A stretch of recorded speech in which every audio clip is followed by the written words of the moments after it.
What's up? How's it going? Ouch. Um, yeah, I just got back from grocery shopping, and guess what I got? You probably guess.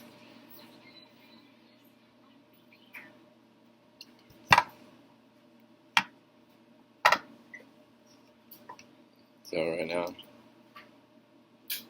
about to play some games.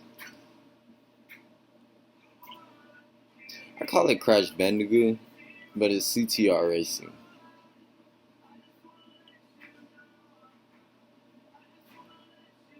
Can you hear that? I wonder. 19.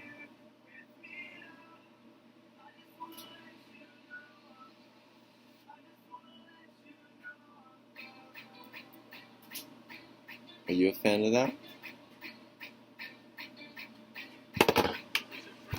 I can do it. I like Marshmallow.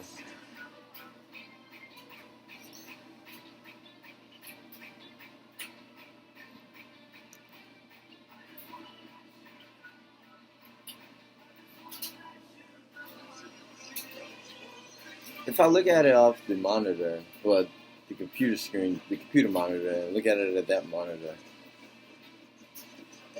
can you do that?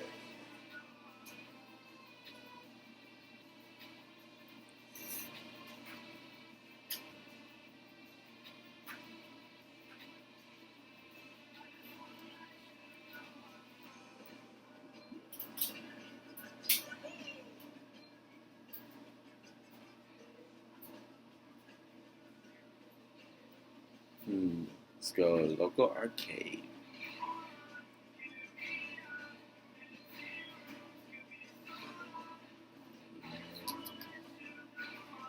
Time travel. Let's go with time travel. Let's go on the map that I haven't been at or on. Most of these I haven't.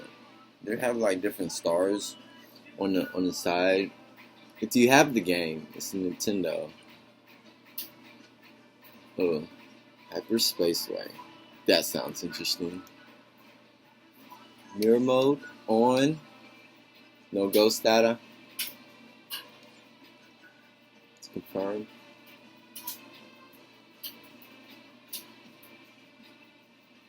No, not him. Let's go with.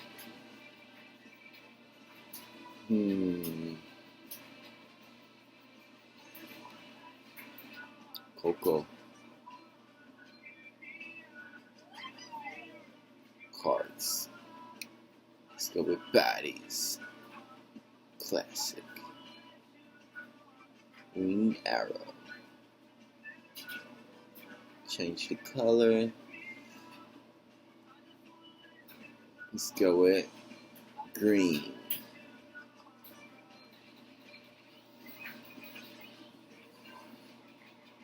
Ready. I'm gonna make this short. I had a late night last night. I didn't get off work too late. And today is what? Tuesday. So I'm outlining all my work tomorrow. Before the quiz. Only before the quiz. Only before the quiz and before the test. That way, the information, I can retain it.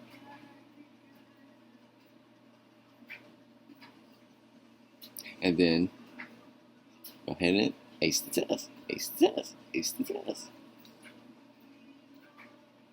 That's the plan.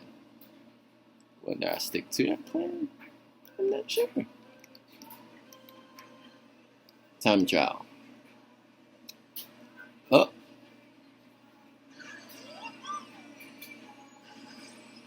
Ooh. I never played this map. Ooh. I don't know what to expect.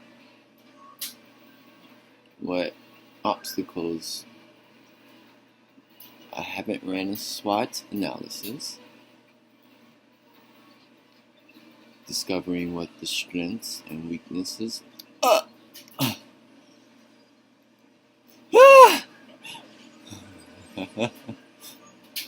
Left. Let's go with right.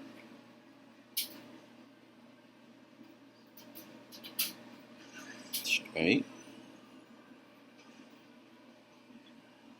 Woo! I saw it, I couldn't react.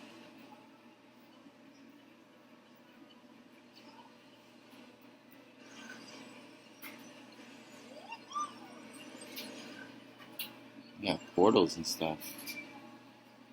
Woo! This is what I do to have fun. Besides go on campus. And I really do that.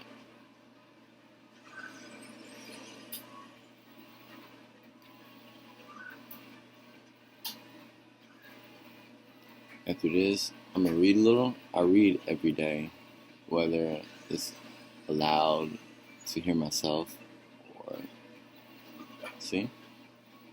That's what happens when I take my eyes off the road.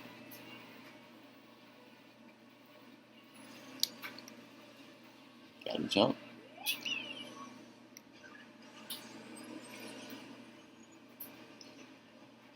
And let's focus up.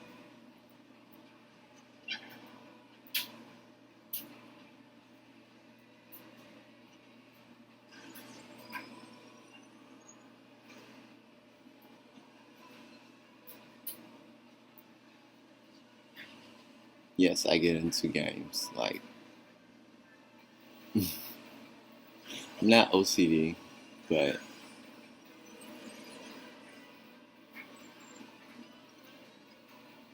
I just gotta have some certain things a certain way.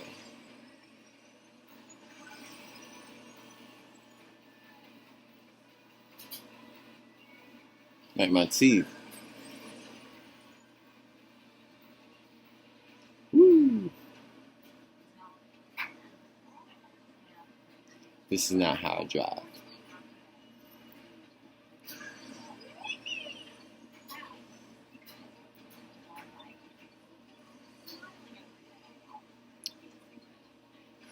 I think I'm on lap 3.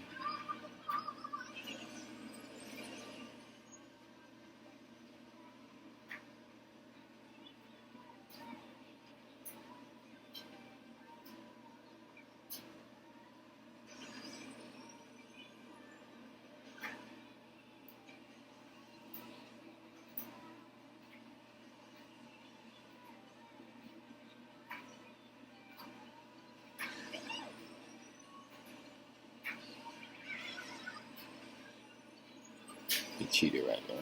That was a little glitch.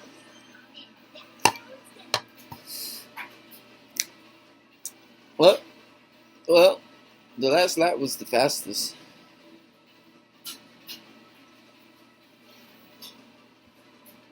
I probably should go ahead and read a little.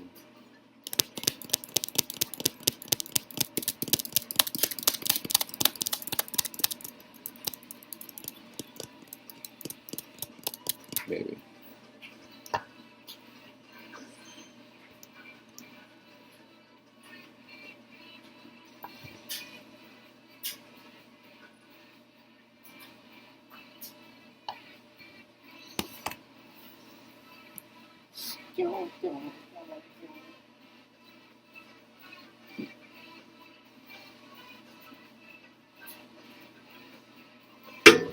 Logic.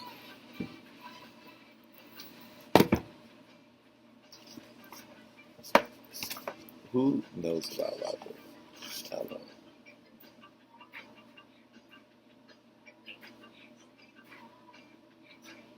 Yeah. All right. Kinds of definition and the resolution of disputes. That sounds interesting. Definitions by exposing and eliminating ambiguities. That's a funny word.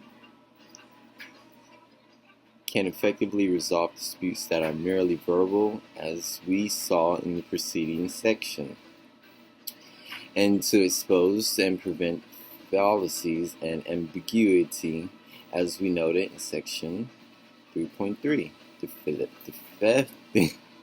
Definitions may be essential. Now we elucidate how definitions work in preventing or correcting mistakes in reasoning, and we begin. Pause 1 second.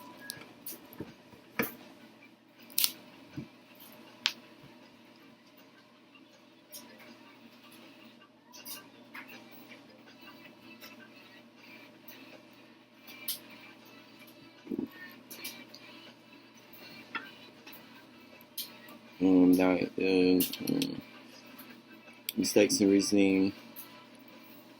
There are no mistakes in reasoning. It's reasoning. You're thinking, right? And we begin by examining 5 kinds of definitions. What? You know what?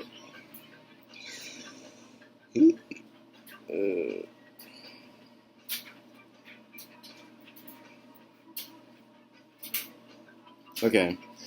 Note first that definitions are always definitions by symbols because only symbols have meaning for definitions to explain. The word chair we can define since it has a meaning, but a chair itself cannot. But a chair itself we cannot define. We can sit on a chair, or paint a chair, or burn a chair, or describe it. But we cannot define it because the chair is not a symbol that has a meaning to explain. Of course, in expressing definitions, we do sometimes talk about the symbol defined and sometimes about the things referred to by the symbol. Thus, we can equally we say either. The word triangle means a plane figure enclosed by 3 straight lines, or a triangle by definition, a plane figure enclosed by 3 straight lines. Whichever the form of our expression, however, the definition can be defined only of the symbol triangle. 2 technical terms are common and useful. The symbols being defined is called defining them.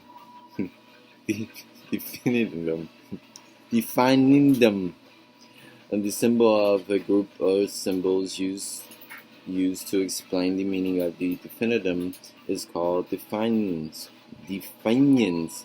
It would be a mistake to say that the definitions is the meaning of the definitum. Rather, it defines is other symbol or group of symbols that, according to the definition, has the same meaning of the definitum. The principle of the definition in reasoning is the elimination of ambiguity. As we have seen, to eliminate ambiguity, 2 kinds of definitions are commonly used: to stipulate and the lexical. I still don't have my calculator. I don't know where it's at. Oh well. I'm going to skip all of those definitives. And I'm going to just go ahead and go to the sweet spot. Rules for definitions by genus and difference.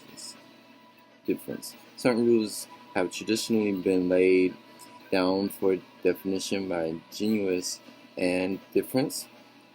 They do not constitute a recipe that will enable us to construct good connotative definitions without having to think, but they are useful as criteria for appraising definitions for appraising definitions once they are proposed. There are 5 such rules, which are intended to apply primarily to lexical definitions. A Definition should state the essential attributes of these species.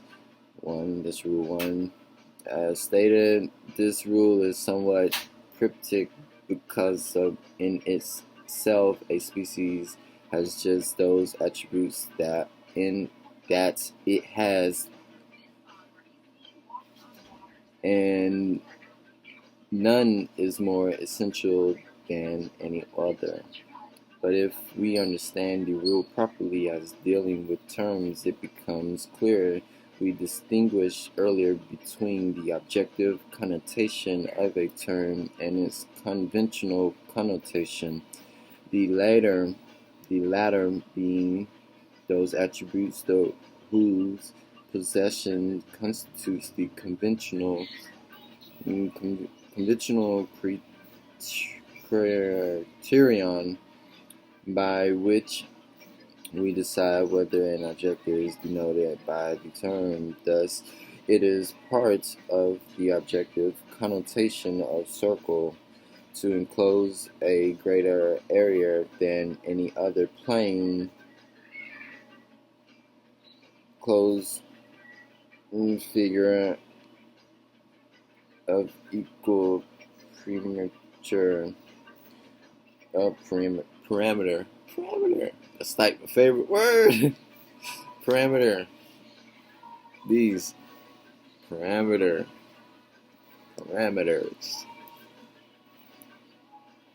It's not to contain, it's to keep inside. Keep enclosed. Something like that. I don't know. I don't have the exact definition of parameter. I just know the mathematical term for it. That's it. But to define the word circle by this attribute would be to violate the spirit or the intention of our first rule, because it is not the attribute that the people have agreed to mean by that word. The conventional connotation is the attribute of being a closed plane curve. What? The conventional connotation is the attribute of being a closed plane curve. That still doesn't make sense. All points of which are equidistant, a fancy word, from a given point called the center. To define it in those terms would be to state its essence and thus to conform to the first rule. In our present terminology, perhaps a better way to praise the rule would be a definition. It would state the conventional connotation of the term being defined. It should be kept in mind that the conventional connotation of a term need not be an intrinsic characteristic. Intrinsic, that means inside, like inside. Hey.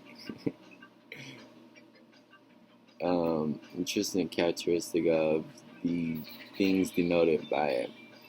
It may well have to be with the origin of those things, the relations they have to other things, or the use. Hey Google, stop alarm.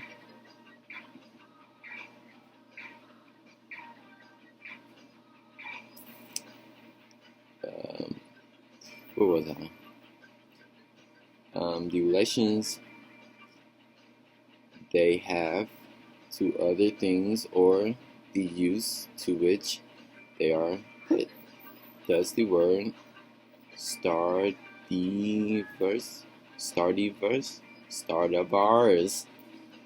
which denotes the number of violins, need not connotes any actual physical characteristic shared by all those violence and not possessed by any other. Rather, it has the conventional connotation of being violent, made in the Cremona workshop of Antonio Stardiva. Again, governors, governors, governors. It's the act of governing. Governors are not physically or mentally different from all other persons. They simply are related differently to their fellow citizens. Finally, the word "shu" cannot be defined as exclusively in terms of the shapes or material of things denoted by it. Its definition must include difference to the use of which these things are put as outer covering of a foot for the foot. And I'm done. 21 minutes. Oops. Where is my cursor? Oh, there it is. It moves like it vanishes and then comes back. I'll be like, what? Oh, it loses me. Not really, but you get the idea. Oop, thought I cut it off.